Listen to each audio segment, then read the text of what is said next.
বন্ধুরা, আপনারা দেখছেন ভাবধারা চ্যানেল। আপনাদের সাথে আমি সুভাষ। আজ একটি গুরুত্বপূর্ণ বিষয় নিয়ে আমাদের ফরাক্কার সাবজেক্ট নিয়ে আপনাদের সামনে তুলে ধরব বেশ কিছু ছবি। জানেন, এখনও পর্যন্ত ফরাক্কা ব্যারেজ প্রজেক্টের গঙ্গার তীরবর্তী এলাকায় গড়ে ওঠেনি কোনো পর্যটন কেন্দ্র। অথচ এই এলাকায় যদি পর্যটন কেন্দ্র গড়ে উঠত তাহলে স্থানীয় মানুষদের অনেক কর্মসংস্থান হতো এবং জীবন জীবিকার মান উন্নয়ন ঘটত। এই বিষয়ে না আছে কেন্দ্রের কোনো প্রকার দৃষ্টিভঙ্গি, না আছে রাজ্যের কোনো দৃষ্টিভঙ্গি। দেখা যায় প্রতি বছরই 25শে ডিসেম্বর বিভিন্ন জেলা ও প্রতিবেশী রাজ্য থেকে এখানে মানুষজন আসেন শনিবার ও রবিবার ছুটির দিনে অবসর সময়ের আনন্দ নিতে, বনভোজন করতে। মূলত কলকাতা বন্দরকে বাঁচাতে ফিডার ক্যানেলের মুখস্থিত ফরাক্কা ব্যারেজ থেকে শুরু করে লকগেট পর্যন্ত বিস্তীর্ণ এলাকা রয়ে গেছে পরিত্যক্ত অবস্থায়। অনেকের কাছে আজ এটি একটি ডেড প্রজেক্ট বা মৃত প্রজেক্ট রূপে গণ্য হচ্ছে।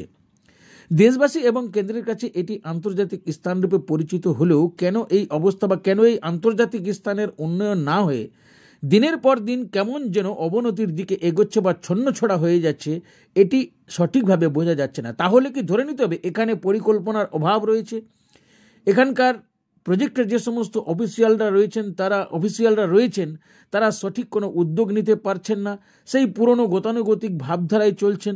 সারা ভারতবর্ষে যখন এখানে উন্নতি হচ্ছে, তাহলে এখানকার প্রজেক্টের জেনারেল ম্যানেজার বা প্রজেক্ট ম্যানেজাররা এখানে বসে বসে কি করছেন? কোন উন্নতির ধারা তারা এলাকার জন্য বয়ে নিয়ে যাচ্ছেন? এই বিষয়ে একজন স্থানীয় বাসিন্দার সঙ্গে আমরা কথা বলেছিলাম। তিনি বলেন যে ছোট থেকেই তিনি দেখে আসছেন এখানে একটি ডিয়ার ফরেস্ট ছিল, আজ আর সেরকম কিছু নেই। সেই ডিয়ার ফরেস্টে প্রচুর মানুষ আসতো সেখানে বনভোজন বা পিকনিক করতে। এখন গান্ধীঘাট সংলগ্ন এলাকায় পিকনিক করতে বন্ধ করে দেওয়া হয়েছে। অনেক সময় বড় গাড়ি চেকপোস্ট দিয়ে আসতে বাধা দেওয়া হয়, ঠিকভাবে প্রবেশ করতে দেওয়া না। কিন্তু এলাকাটিকে যদি পিকনিক স্পট বা পর্যটন কেন্দ্র হিসাবে গড়ে তোলা হতো তাহলে স্থানীয় মানুষদের যেমন উন্নতি হতো বা অর্থের সংস্থান, কর্মের সংস্থান হতো, ঠিক তেমনভাবেই এখানে পর্যটন কেন্দ্রকে কেন্দ্র করে পর্যটন কেন্দ্র থাক বা না থাক, এমনিতেই সারা বছরই এখানে মানুষজনের আনাগোনা লেগে থাকে ফরাক্কা ব্যারেজ প্রজেক্টের গঙ্গার ব্যারেজকে দেখার জন্য। অথচ সেই গঙ্গা ব্যারেজকে কেন্দ্র করে যে সুন্দর একটা স্পট বা পর্যটন কেন্দ্র গড়ে উঠতে পারত, এই বিষয়ে না রাজ্য সরকার বা কেন্দ্র সরকারের কোনো হেলদোল রয়েছে। ভাবধারা চ্যানেলের পক্ষ থেকে আমি সুভাষ অনুরোধ করব, এই এলাকার উন্নয়নের জন্য, এলাকাবাসীদের কর্মসংস্থানের জন্য, এলাকার বেকার যুবক যুবতীদের কর্মসংস্থানের জন্য যদি এই ফরাক্কা ব্যারেজের পশ্চিমকূল বা গঙ্গার পশ্চিমকূল, যাকে বলা হয় বারাণসীর সমতুল, এখানে অনেক মন্দির টন্দিরও গড়ে উঠেছে, বিশাল বড় ভারত সেবাশ্রম রয়েছে, এখানে থাকার জায়গারও কোনো অভাব নেই, এখানে অনেকগুলো ফাঁকা কোয়ার্টার রয়েছে। সেই জায়গাগুলিতে যারা বাইরে থেকে পর্যটন কেন্দ্রে এখানে ভ্রমণ করতে আসবে তাদের জন্য ঘর অ্যালটমেন্ট করে তাদের জন্য সামান্য রেন্ট নিয়ে এই এলাকার অনেক উন্নয়ন করা যেত। কিন্তু দেখা গেছে দিনের পর দিন এখানকার অফিসারদের গাফিলতি, চূড়ান্ত গাফিলতি, এলাকার উন্নয়ন সম্পর্কে বা এলাকাকে ডেভেলপ করতে গেলে কি করতে হবে বা কোন পরিকল্পনা গ্রহণ করতে হবে সেই সম্পর্কে এনাদের কোনো ধারণা নেই। তাই এলাকার জনসাধারণের কাছে অনুরোধ, এই প্রজেক্ট হওয়ার কারণে বিশেষত ফিডার ক্যানেল এবং লক ক্যানেলের পশ্চিম পাড়ের মানুষের যে চূড়ান্ত অনুন্নয়নের সমস্যায় ভুগছে, রাস্তাঘাট থেকে শুরু করে বিভিন্ন অবস্থায় বিপর্যয়। আপনারা দেখুন, এই এলাকার পশ্চিম দিকে আজ পর্যন্ত কোনো ভালো ব্যবসা কেন্দ্র না ব্যাংকিং সিস্টেম কোনো কিছুই গড়ে উঠতে পারেনি, ভালো শিক্ষা কেন্দ্র এখনো পর্যন্ত গড়ে উঠতে পারেনি। কেন গড়ে উঠতে পারেনি? একমাত্র কারণ হচ্ছে আমাদের এখানে গর্বের প্রজেক্ট বলা যেতে পারে, একবার নির্ধারিত সময়ের মধ্যে তৈরি হয়েছে ফরাক্কা ব্যারেজ প্রজেক্ট। এই ফরাক্কা ব্যারেজ প্রজেক্টকে কেন্দ্র করে আবার তৈরি হয়েছে তাপবিদ্যুৎ কেন্দ্র ফরাক্কা এনটিপিসি, তার পাশে তৈরি হয়েছে আম্বুজা সিমেন্ট ফ্যাক্টরি। অথচ আজও পর্যন্ত ফরাক্কা এলাকার মানুষের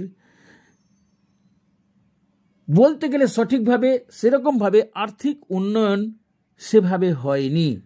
তাই এলাকার মানুষকে ভেবে দেখার জন্য, এলাকার শুভবুদ্ধি সম্পন্ন মানুষদের ভেবে দেখার জন্য, প্রতিটি মানুষকে ভেবে দেখার জন্য অনুরোধ করছি যে সত্যিকারের ফরাক্কা এলাকা উন্নয়নের দিক দিয়ে কতটা আজ পর্যন্ত গড়ে উঠেছে এর মূল্যায়ন কিন্তু করার সময় আজ এসে গেছে।